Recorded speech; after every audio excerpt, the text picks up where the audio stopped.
সংসার এমন একটা জায়গা যেখানে একবার ঢুকলে আর বের হওয়া সম্ভব হয় না। তো ভালো লাগা, ভালোবাসা, মান অভিমান, দুঃখ, যন্ত্রণা সবই থাকে এই সংসার জীবনে। আমরা মহিলারা আমাদের সংসার জীবনে কত কিছুই না হয়, তবুও আমরা আঁকড়ে ধরে থাকি এই সংসারটাকে, সাজিয়ে গুছিয়ে এবং মানিয়ে চলার চেষ্টা করি। যত কষ্ট হোক, যত যন্ত্রণা হোক না কেন, তবুও সব কিছু ভুলে আবার নতুন করে শুরু করি সংসার জীবন। আর সংসারে যা কিছু থাক না কেন, সবই মনে হয় অনেক আপন, অনেক ভালো লাগা, ভালোবাসার জিনিস, হোক সেটা কম দামি বা বেশি দামি। তো আমার কাছে তো মনে হয় আমার সংসারটা যেন এক টুকরা জান্নাত। আমি জানি না সবার কাছে কেমন মনে হয়। আসসালামু আলাইকুম এভরিওয়ান, আমি স্বপ্না চট্টগ্রাম থেকে বলছি, কাছে দূরে, দেশ এবং দেশের বাইরে থেকে যে যেখান থেকে আমার এই ভিডিওটি দেখছেন, আমি আশা করি আল্লাহর রহমতে আপনারা সবাই ভালো আছেন, সুস্থ আছেন। আলহামদুলিল্লাহ, আমরাও সবাই ভালো আছি। তো বরাবরের মতো নতুন একটি ব্লগ নিয়ে হাজির হয়েছে আপনাদের সামনে। আমি আশা করব আপনাদের কাছে ভালো লাগবে। তো এই ব্লগটি আমার আগের বাসার ব্লগ। এই যে দেখছেন, একেবারে খুবই বিশ্রীভাবে, কারণ সাজানো না, গোছানো না। তো এই গাছগুলো তো আমার অনেক প্রিয় গাছ, তো একটু গাছগুলোকে গোসল করিয়ে দিলাম। তো এভাবে আমি বাসাতে যখন যাব নিয়ে যাব। আর অলরেডি তো আমি এই ভিডিওটি আমার নতুন বাসা থেকেই ভয়েস দিচ্ছি, যাই হোক। আর এই যে আমি যে কার্টুনের মধ্যে আচারগুলো তুলেছিলাম, তারপর বিভিন্ন ধরনের জার, আমার মাশাআল্লাহ কোনো জিনিসই কিন্তু ক্ষতি হয়নি। তো আমি এভাবেই উঠেছিলাম। আচারটা যেহেতু তেল থাকে, তো এভাবে কার্টুনে উঠালেই ভালো হয়, কারণ ভেঙে যাওয়ার সম্ভাবনা থাকে। আর যে গাছগুলা পানিতে রেখেছিলাম, সেগুলো তো আপনারা দেখলেন, আমি সুন্দর করে ধুয়ে দিয়েছি, তারপর নিয়ে যাব। এভাবে করে কাজ একটু গুছিয়ে করলে আমার জন্য অনেক সুবিধা হয়। আমি কিন্তু আমার সংসারের যে জিনিসগুলো একটু ময়লা হয়ে গিয়েছিল, আমি কিন্তু সেগুলো সুন্দর করে ক্লিন করে আমি নিয়েছি। তারপরও বাসা চেঞ্জ করলে বুঝতেই পারছেন, আর যে আলগা একটা ময়লা থাকে সেটা হয়েছিল। তো করার কিছু নাই, ঝাড়পোছ করে সুন্দর করে আবার আমি আস্তে আস্তে আমার নতুন বাসাটা সেটিং করছি।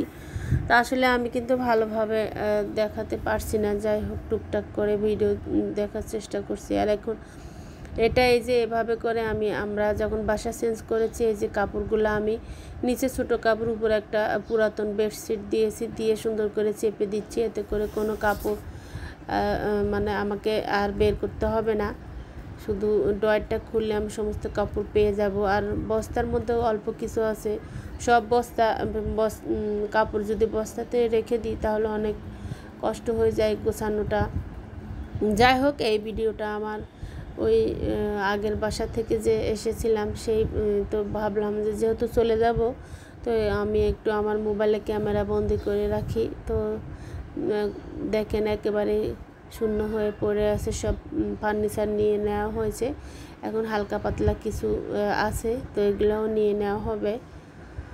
যাই হোক, তো সব কিছুর জন্যই আলহামদুলিল্লাহ। তো এই ভিডিওটা আমার আগেই ছাড়া উচিত ছিল, কিন্তু আমার এখানে এসে আমার সংসারের কাজকর্ম করতে হয়েছে। এছাড়া লাইনটাও আমি সাথে সাথে লাগাতে পারিনি, একটু দেরি হয়ে গেছে।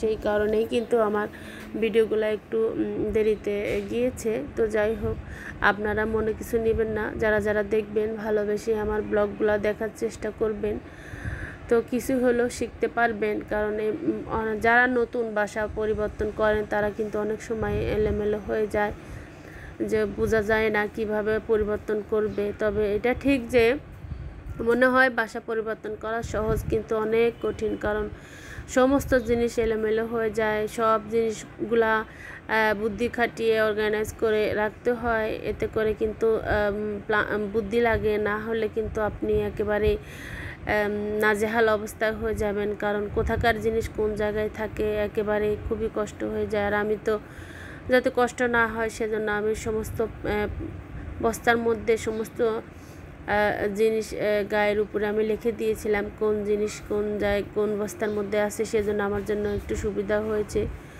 যাই হোক, কথা বলতে বলতে দেখেন শেষ মুহূর্তে আমাদের যেদিন এসেছিলাম রান্নাবান্না তো হয়নি, একটু মোরগ পোলাও এনেছিল, সেটা একটু খাচ্ছিলাম। আর জীবনটা অনেক কঠিন, বাস্তব যেটা সেটা আমাদের মেনে নিতে অবশ্যই বাধ্য হয়ে। দেখেন মোড়ার উপর বসে খাবার খাচ্ছি, কারণ সবসময় তো টেবিলেই খাওয়া হয়। তো আসলে ভালো লাগা শুধু যে দেখাবো তা না, একটু জীবনে কি হয় বা কঠিন পরিস্থিতি আসলে কেমনভাবে চলি সেটাও আপনাদের সাথে শেয়ার করছি। আপনারা প্লিজ মনে কিছু নেবেন না।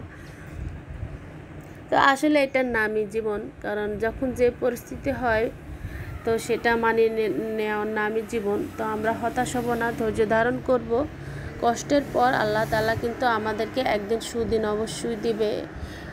আর এই যে দেখেন আচারটা যে আমি উঠিয়েছি সেটা দেখালাম। আর এই যে এখন আমি যাওয়ার আগে ফ্রিজটা ভালো করে ওয়াশ করে নিচ্ছি। আমার ফ্রিজের যে ভিতরের অংশ ছিল ওগুলা বরফগুলা ফেলে দিয়েছি। আর যে সাইডের যে কাভার ছিল ওটার মধ্যে দেখলাম কালো কালো ময়লা, তো আমি সুন্দর করে তার জালি দিয়ে ওটা পরিষ্কার করে নিয়েছি। আর এটা হচ্ছে আমার নতুন বাসায় আসছিলাম সেই ভিডিও। তো ভিডিও ভালো লাগলে লাইক কমেন্ট এবং শেয়ার করবেন। আসসালামু আলাইকুম, আল্লাহ হাফেজ, টাটা।